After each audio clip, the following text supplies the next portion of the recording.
All right, are we good to go? Are we recording? Good to go. All right. Well, good afternoon, everybody. I'm Joe Popkin, the Executive Deputy Commissioner at the Division of Criminal Justice Services, also known as DCJS. And I will do the least amount of talking, but the most amount of praise for our Office of Justice Research and Performance and our Justice Lab. Could you jump to the next slide?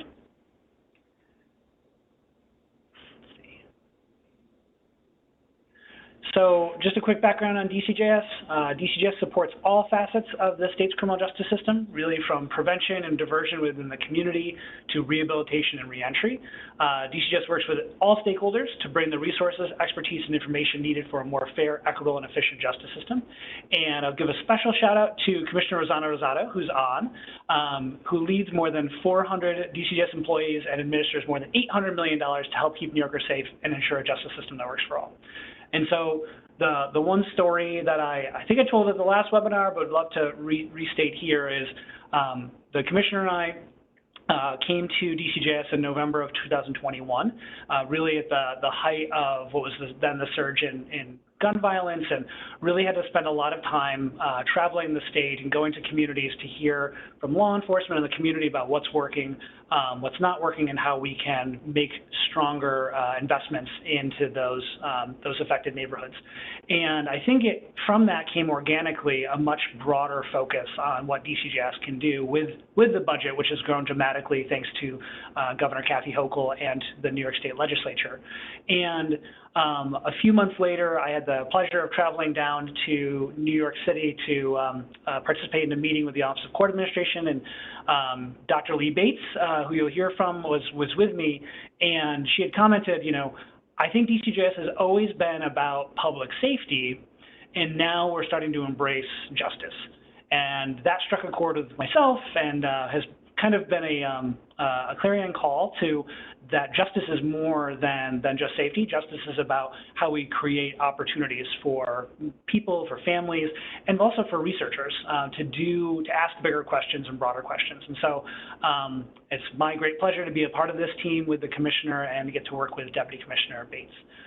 So while we still want to do public safety, we recognize that we need to make our communities not just safer, but also stronger. Next slide. So this is where I'll turn it over to Lee and get out of the way of people who are far smarter and more brilliant than I am. But I think DCJS has always really done a fantastic job, and really our bread and butter is telling you what's happening in the justice system, you know, from arrests and crime and shootings, all the way through case processing, dispositions, you know, what is happening. But we don't always have the time, bandwidth, resources to kind of zoom out and say, you know, well why is it happening? And how can evidence-based policies or laws or programs start to change the trajectory of what we see happening in the system? And so we have started to do a lot of really proactive efforts through our Criminal Justice Knowledge Bank to partner with law enforcement, to partner with different research entities to address and better inform decision-making that happens within the system. And with that, I'm going to turn it over to Lee for the rest of this slide and the rest of the presentation. Thank you for joining. Thank you, Joe. So as Joe said, this has really been an effort to bring forward all of the agency's work in evidence-based policymaking, which it's been engaged in for a very long time. Part of that is through the Criminal Justice Knowledge Bank, through the incredible amount of information that's put forward on the DCJS statistics page. And I think we're finding now through the different legislation that's passing, through these calls to make data accessible, to make it available, to make it available in formats that can be manipulated. There's really more than ever before this hunger to have and to use data to drive policy and change, to drive discussions, and really to inform what we're talking about with justice.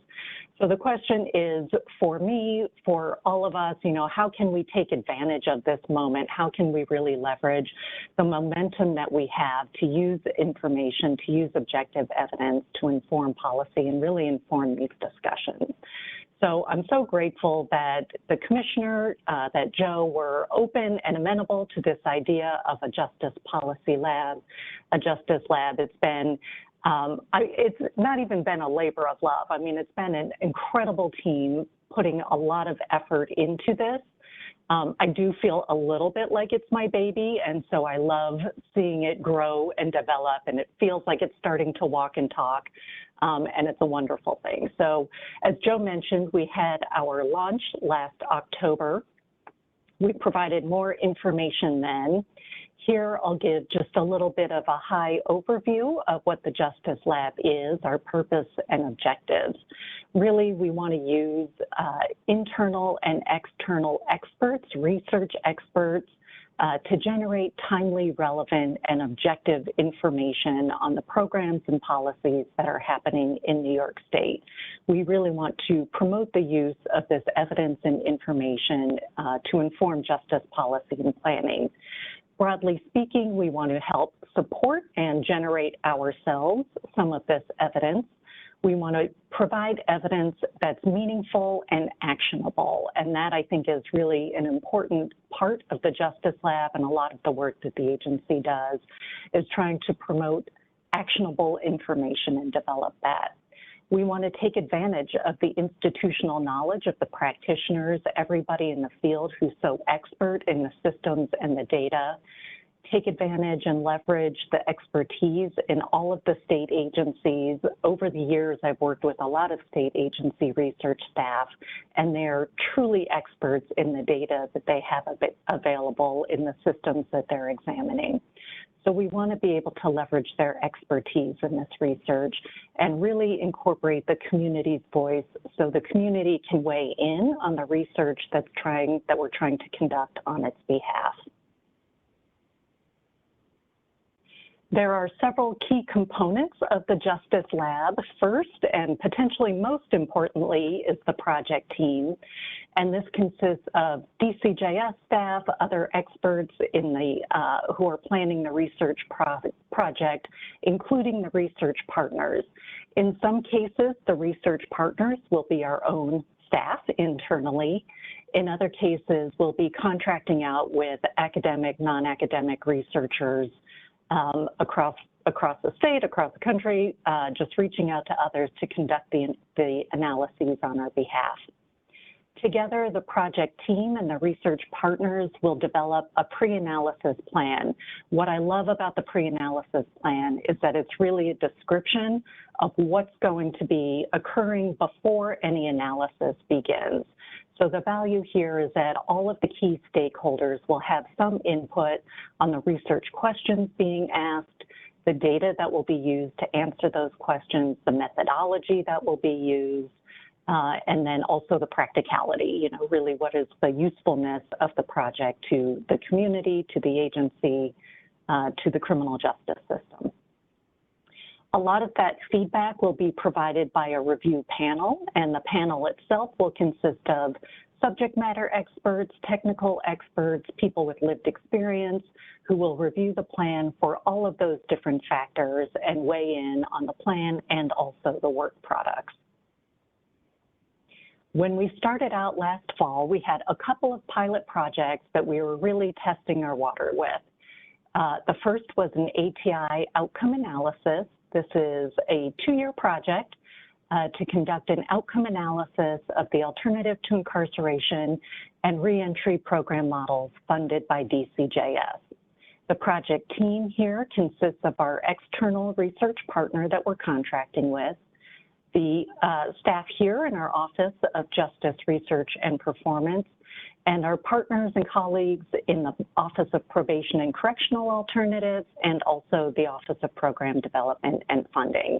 And our 3 offices within DCJS have collaborated for a very long time on this portfolio and are sort of natural partners in this project team.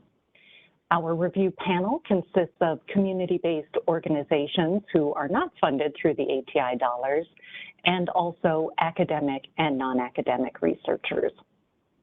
We have recently received the pre-analysis plan from our research partner. We sent that over to the review panel for their review and feedback.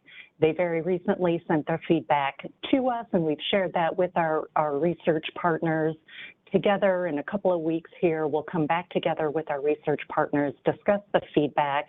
I will say I was very impressed with the level of attention that the review panel paid to the pre-analysis plan and the thought and the care that they put into the comments.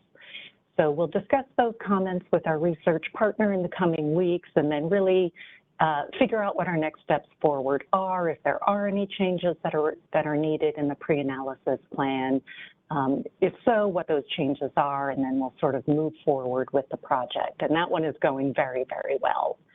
The second one also is going very, very well. Our project looking at the intersection of victimization and offending. This project tries to quantify the overlap between violent victimization as measured by admissions to emergency rooms and hospitals for violent injuries, and also showing up in the justice system, involvement in the justice system for violent offending. So really trying to quantify, I think for the first time in New York State for sure, what does this overlap look like? We've heard anecdotally that people who are shooting today, people who are involved in shooting today, have often been victimized and have been victims of shooting incidents in the past, or maybe people pulling the trigger tomorrow. So we want to quantify what that looks like in an effort to inform the state's investments in different programs related to reducing gun violence. Our project team here is in-house, so we have researchers here in OJRP who are conducting the research, and we have a review panel that consists of the Department of Health Office of Gun Violence Prevention and also staff from their Bureau of Occupational Health and Injury Prevention. We also include on our review panel the New York State Office of Victimization Services, and within DCJS, the Office of Public Safety and our Snug Street Outreach staff. We also have an academic researcher on board who will provide some feedback on the pre-analysis plan when it's completed. This one, we're a little bit earlier in the stages of developing the project. We've been working with DOH to submit a proposal for data, and we'll be developing the pre-analysis plan and sending that out soon, I'll say. We also have upcoming a project that I'm pretty excited about, looking at Regional Deprivation Index. This is based on the Area Deprivation Index developed by the University of Wisconsin School of Medicine, where they look at 10 to 15 different factors from census variables, including employment, education, poverty, to try to measure the levels of deprivation in a census block group. We pulled the data that they make available on their website, which is noted on the footnote in this slide. When we look at it, we see, as you can see on this slide, that New York City in the dark blue, in the light and dark blue, across the state has the lowest levels of deprivation and disadvantage. And then these block groups, these areas outside New York City, are very dark red, bright red, orange. And so what we're finding is that when you compare New York City to areas outside New York City, it becomes a very stark contrast, where New York City has low levels of deprivation, and comparatively speaking, areas outside New York City have higher levels. So what we're hoping to do, and are soon, very soon, hopefully executing a contract on this with an external researcher, is developing two separate regional indexes. So one will be specific to New York City, and one will be specific to outside New York City, and allow us to look regionally at what the levels of deprivation, high or low, look like. Finally, we have our racial and ethnic disparities in felony case processing, and we have been out on the road presenting this information recently. This began as a request to look at some of the racial and ethnic disparities in sentencing, prison sentences. It has turned into, over the course of the year or two, a whole host of analyses looking at disparities throughout felony case processing, including cases where it looks like prison sentences are mandatory based on the arraignment charge. We are finalizing a research brief that will be posted soon. We also have a presentation that we will be posting, as well as a report that we're currently putting together. Where will we post these, you ask? In fact, we will be posting these to our brand new Justice Lab website. So let me here first show you our Justice Lab website. I'm going to try to seamlessly transfer over to our website here. You can see that we are posted here on the Criminal Justice Knowledge Bank. It's a separate page on the Knowledge Bank labeled Justice Lab. And let me spend just a minute or two walking through this. We have a high-level description of the Justice Lab, what it's about. We include links to our FAQs, which we previously posted, and we also have a link to our launch webinar, which we hosted last fall. We have a section here that describes briefly who the affiliates are and what we're hoping the affiliates will do. Very conveniently, we also have a link here so you can submit your information and join us as an affiliate. I will say we looked at our affiliates, looked at the areas of expertise that they listed in order to identify a research partner to work with for the Regional Deprivation Index. So part of the affiliates we're hoping will be trying to weigh in and provide feedback on our pre-analysis plan. We're also looking for people who can help us conduct this research when we're looking to contract externally. We provide next a blurb here about the pre-analysis plans, including a link to our draft template. And this is so anybody can take a look and see what it is the template is looking for, sort of the type of information we're looking for in a pre-analysis plan. The level of information likely will depend on the project, but you can at least see, we're looking for background, we're looking for the methodology, we're looking for the data. And then finally, we have here the projects that are currently in progress under the Justice Lab. We have our analysis of the ATI and reentry programs, our intersection of violent victimization and offending, the regional deprivation. We have a high utilizers project that we're beginning very soon, looking at people who are cycling through the justice system, and also our racial and ethnic disparities in case processing.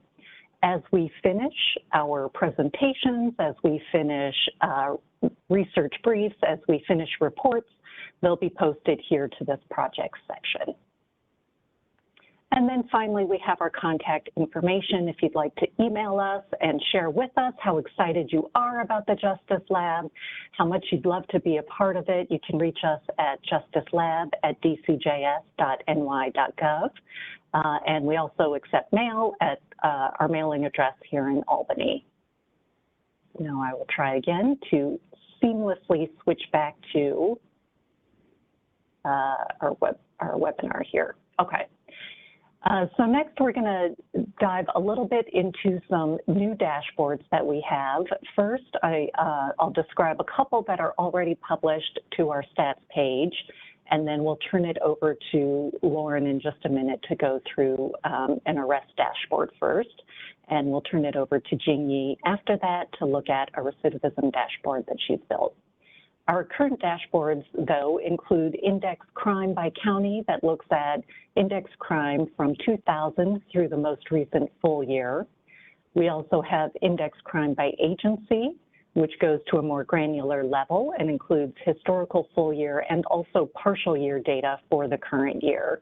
We refresh these every quarter, and there's about a quarter lag, but it's pretty up-to-date data that we can get for crime. We also have violent crime and violent crime by firearm from 2015 through the most recent full year. Separately, we have a racial and ethnic disparities in youth justice, which our youth justice team built, and that shows information demographics at case processing points in youth justice for 2019 through the most recent full year. So here I include just sort of a mashup of the different thumbnails we have. These are some of the examples of the many different ways you can look at the data we currently have available on our stats page. At this point, I will turn it over to Lauren to share the new arrest dashboard that she has built. Thank you, Lee. Let me see if I can share here. Okay. So hello, everyone. My name is Lauren Lynch, and I work in the Office of Justice Research and Performance here at DCJS. I'm just going to take a few minutes to demo the new arrest dashboards that are now live on our website, which is very exciting. So we have two arrest dashboards, arrest by county and arrest by agency. They're very similar in look and feel and use the same source data. The main difference, just as their names imply, one is going to be shown, the arrests are going to be shown by county, and the other arrest by arresting agency. We'll jump right into the adult arrest by county. So this is our landing page. This lays out everything that our dashboard has to offer. We have a link to the data notes here at the top. We have 3 visualizations to choose from. We have current year data, our historic data, and then our historical county trends page. So the current year and historic year data tables contain the same type of information and variables. They're just separated out so that partial year data isn't going to be directly compared with full year data in the historic table. And then at the bottom, we have a link for data download instructions. So if we click here, you can see our data notes. I'm not going to read through everything, don't worry. Just kind of gives an overview of the categories that we'll find in the data table, a breakdown of our demographic details, as well as some information about the filters that the users are able to use. We have our how to download data tab here. This gives a quick overview on how to download the data right from the tables, depending on what view you have selected, which is pretty cool. Back on our landing page, and we'll dive right in here. So this is our current year data. This is displaying January through March or Q1 of 2024 arrests by county.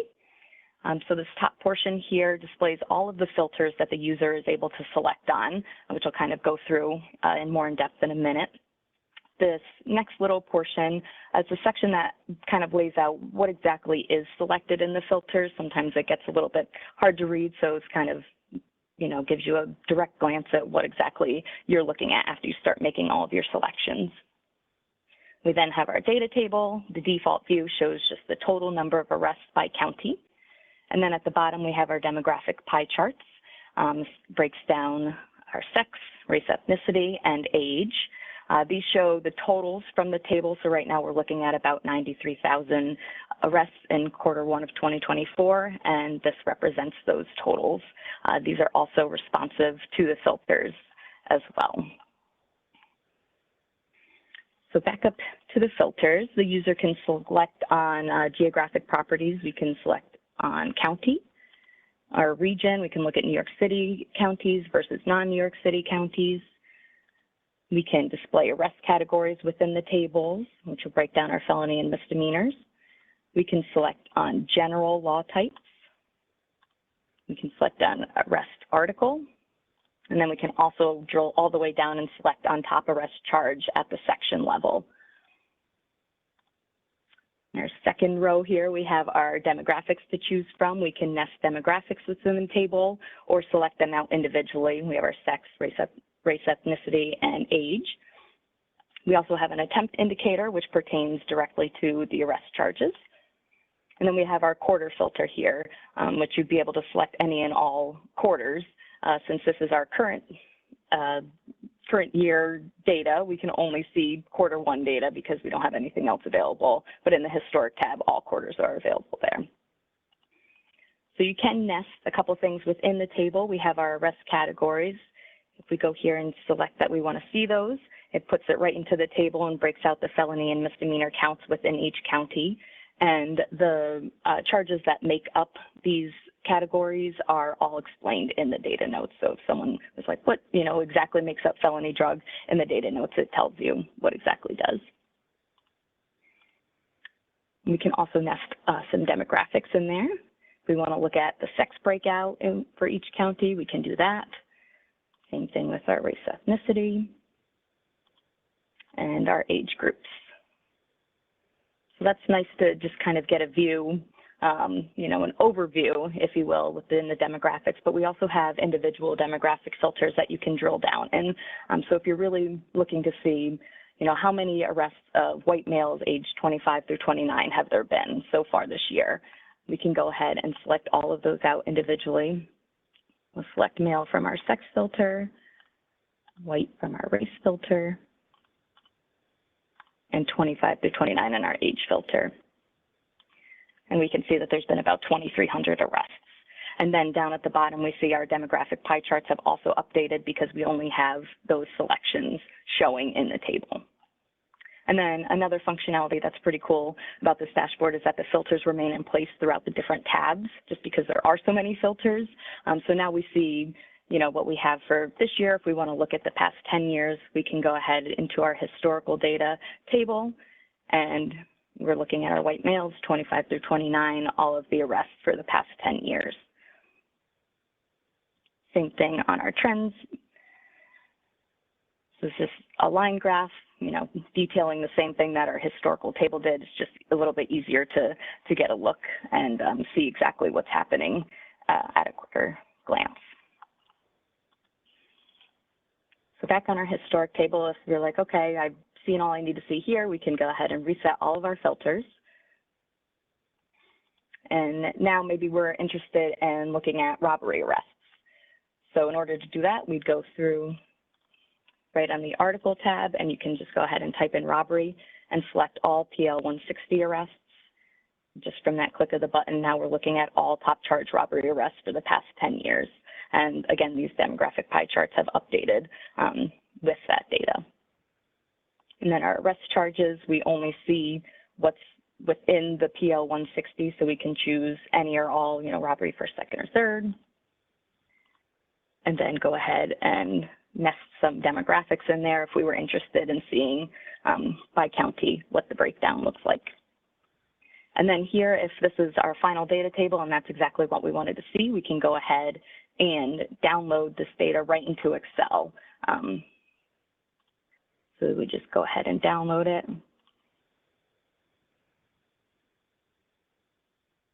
Once Excel opens for us. And then right then and there, you now have your data of all of those, PL 160 arrests for the past 10 years broken down by race and ethnicity by county. You can also export screenshots. So if you wanted to get a PDF of exactly what you're looking at here, which would include these demographic pie charts, you can do that, or put it right into a PowerPoint slide. You have those options from the little export thing there. So that pretty much sums it up. Obviously, there's a lot more to do, but I'm not going to bore you to tears by showing you every little thing. Hopefully, you can go and do that by yourself. I'm just going to quickly jump into the agency dashboard real quick. Again, same look and feel. Everything is set up exactly the same. Just wanted to show the small difference here that we're looking at arrests now by agency instead of by county. And this agency county filter is pretty nice because if you wanted to go in and see what agencies are in what county, you can go ahead and select a county, Broome, for example. And these are all of the agencies that have made arrests that, reside in Broome County for the first quarter of 2021. And then this has the same functionality. Again, download the data or export those screenshots as well. So I think that pretty much wraps it up for me. If you have any questions, go ahead and throw them in the chat. Otherwise, I'm going to turn it over to Jingy, who's going to go through the new recidivism dashboard. Thank you, Lauren. Let me see if I can share my screen. So hello, everyone. My name is Jingy Hauk, and this is the new platform that we created for conducting recidivism analysis. As many of you may or may not know, since about 2019, we have been providing recidivism rates for people sentenced to probation on our web page, but only in the form of PDF files. And the downside of this is the amount of info we can squeeze into this 3-page file for all the counties we have in the state was good, but not super rich. But now with our new platform, that problem is gone. We now have the ability to offer more data as well as a more dynamic experience. So I guess that's enough bragging from me. So let's actually take a look at what we have here. So this is the landing page or the front page of the whole thing. And the first thing that we have here is the notes. So if we take so if we click on the gray box here, it will bring us to the notes part. Oh, it's here. And so feel free to read them when you have time. And we do recommend folks to go over our notes, particularly for those who want to use this for their own work, so you can have a better idea on what is included and how to interpret the numbers that you see on here. So now let's go back to the front page. And the first main part that we have on here is the county profile, which is the one on the left here. So if we click on this, it will bring us to the view here. So this one basically offers this one basically offers everyone an overview on who is included in our analysis, and we break everything down by race, sex, and crime age, and to show how it works quick. So say if we want to know, who are the folks who went to jail in Albany in 2016, and what are their year 3 and year 5 reconviction rates, then what we can do is to first pick the first pick the group that we want, which would be jail, and then pick the type, which would be any conviction, and then pick the county. It might take a few seconds to process, and then take the county, which would be Albany, and then pick the year. So here we have two options on how to pick the year. Option 1 is to pick from our drop down here. Option 2 is to use our extremely wonderful timeline down here. So if we click on the dots that indicates the year, it will pick the year for us. And after that, both the map and the numbers on the right-hand side will update based on the groups that you pick. So that's everything we have on the first one here. And the second one that we have here is a table that shows rates or counts. So we have a tab on here that allows people to pick whether they want to see rates or counts. And here, let's use rates as an example here. So it shows the rates for 10 years from 2012 to 2021. And then on the right-hand side, we offer a number of a number of options for folks to pick any particular groups that they want to see. So to show it very quick, say if we want to know, what are the arrest rate for felony offenses for everyone that was sentenced to, let me make it load.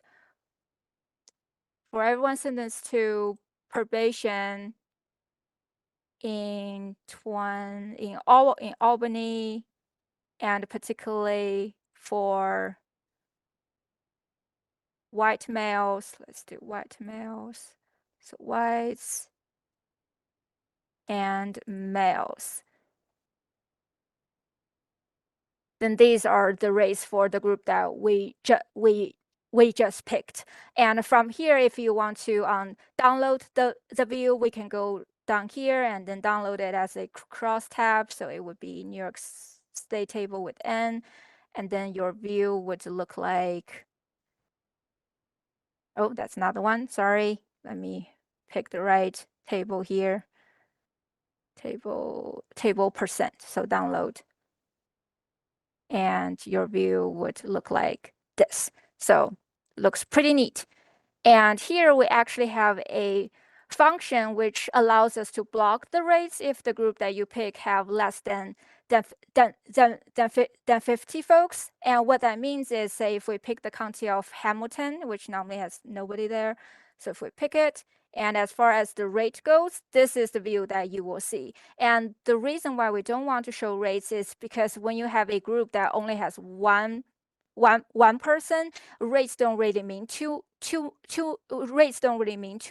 much at the point. So we don't want the public to use rates in a wrong way too. So our new function allows us to block that. But if you do want to know the rates, you can go to our count tab. All the numbers will be there, so you can do the math by yourself. But we don't really recommend that. So that's the second dashboard that we have. And the last one that we have is a line graph, which basically shows the same thing, but we break everything down by NYC and NYC, and here just to pick one to quickly show how it works. So it's the same option that we have on the right-hand side. So let's just do male, and then the line graph will update based on the groups that you pick. And the last option that we have is, as you can see on the right-hand side, we allow folks to pick a group based on their conviction charge. So here, let's use misdemeanor as a case here. However, two of the groups that we have in here are not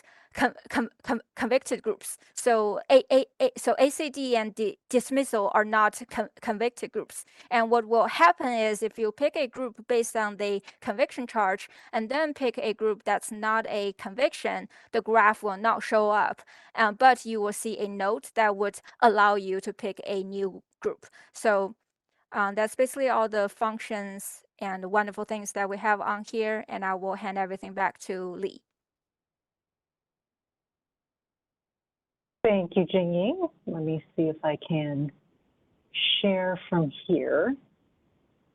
Let's see.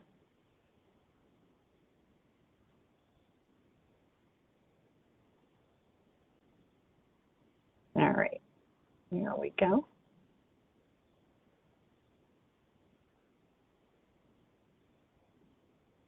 All right, so let me do this from here. As you're going to see that I'm not great at doing it. There. Okay, are you seeing the, you're not seeing the right thing now.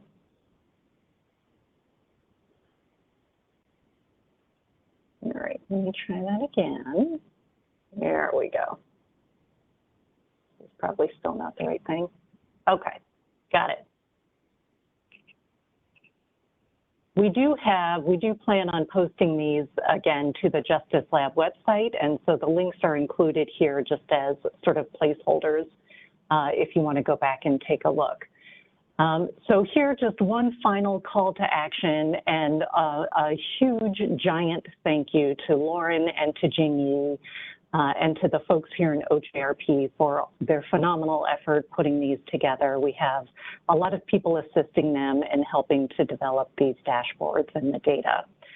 So thanks to both of you and your teams for that. These are fantastic. Again, one last call to action here to become a Justice Lab affiliate.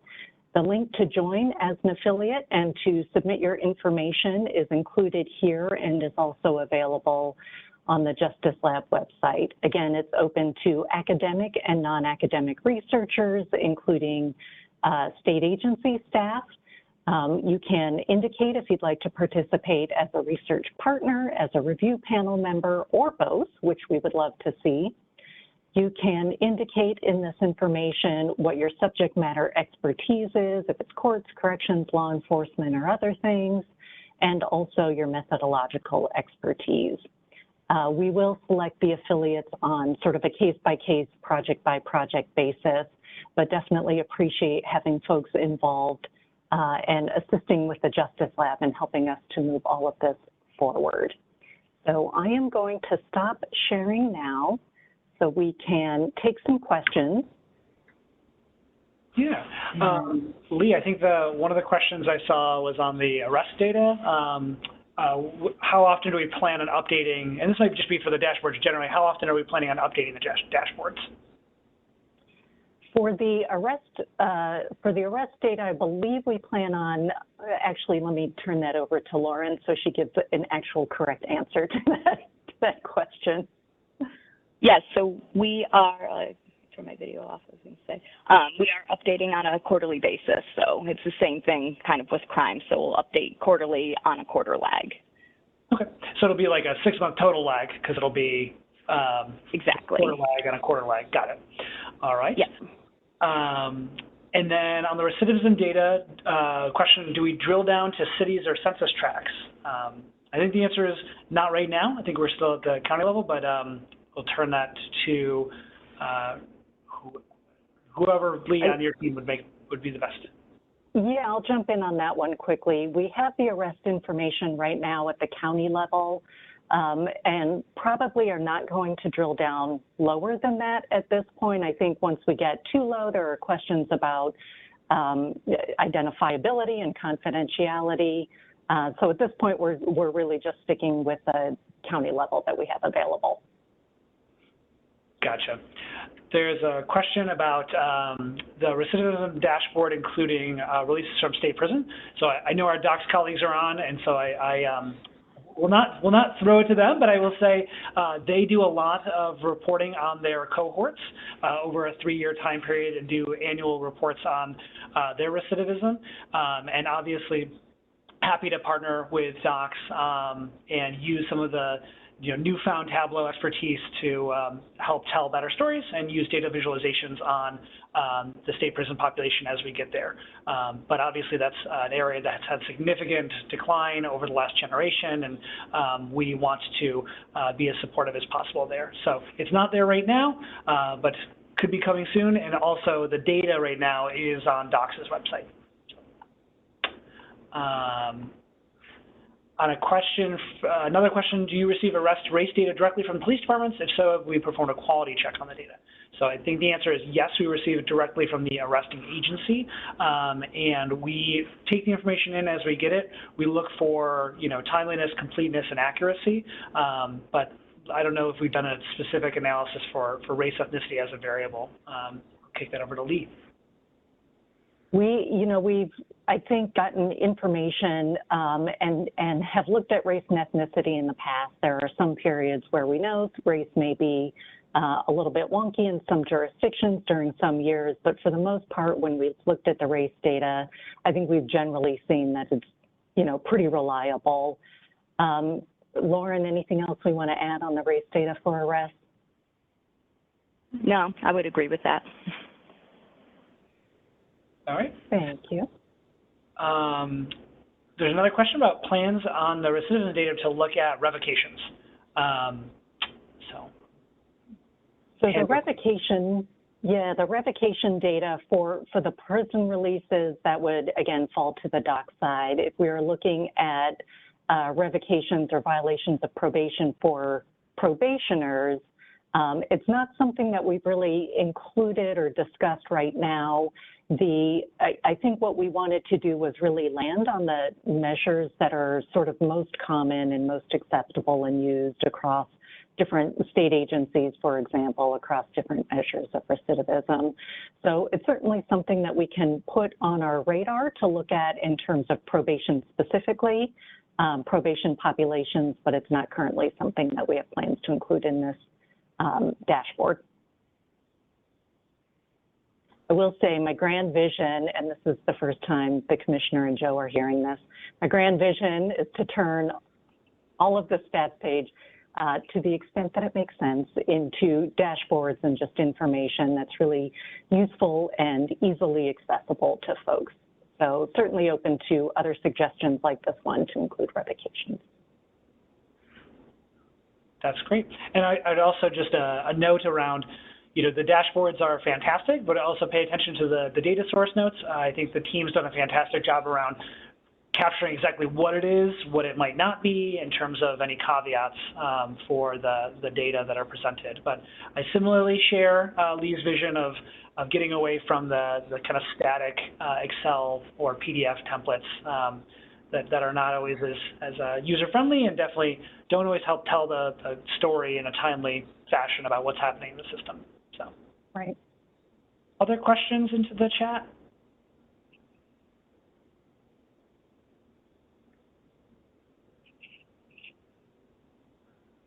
It looks like there's a question about the 2%, what does each column represent? Is the percentage of recidivism under the amount of jail time? So I think that one's on the recidivism dashboard. But that could also be a follow-up question if we want. Jeannie, do you want to take that one?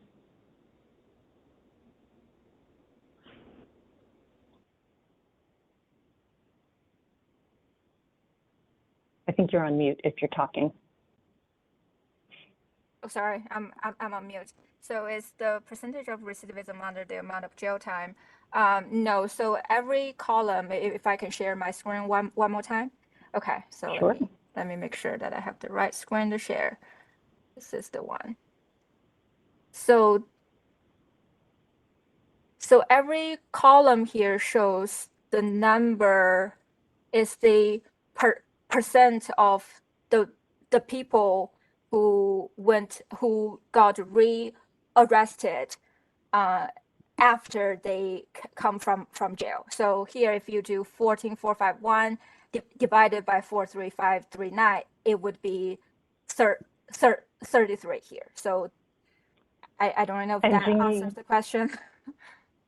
I think the question might be those, the 6, 12, 18-month follow-ups, that those are follow-up periods, not jail time. Oh, yes. So for the 6 month here, it would be, so after they get out of jail in 6 months, how many of them got rearrested? So. Right. Great. Fantastic. Well, if there's any other questions, feel free to reach out to the Justice Lab email inbox or reach out to any of us. And I just wanted to extend another kind of heartfelt thanks to Lee Bates and the Office of Justice Research and Performance within DCJS, as well as the growing Justice Lab team. We plan on doing kind of webinars as updates to our partners around what projects we're looking at, and as always, we are trying to put some change in the couch cushions to be able to support more projects and do more great work, not only in saying what's happening in the criminal justice system, but why is it happening and how can we inform better policies and practices throughout the state. And it wouldn't be possible if we didn't have the support from the governor's office as well as from Commissioner Rosado. So thank you to everybody for the team effort, and thank you for tuning in today. I think my highest count is I saw a little under 140 people, which is fantastic. Thank you. Have a great day. Thank you very much.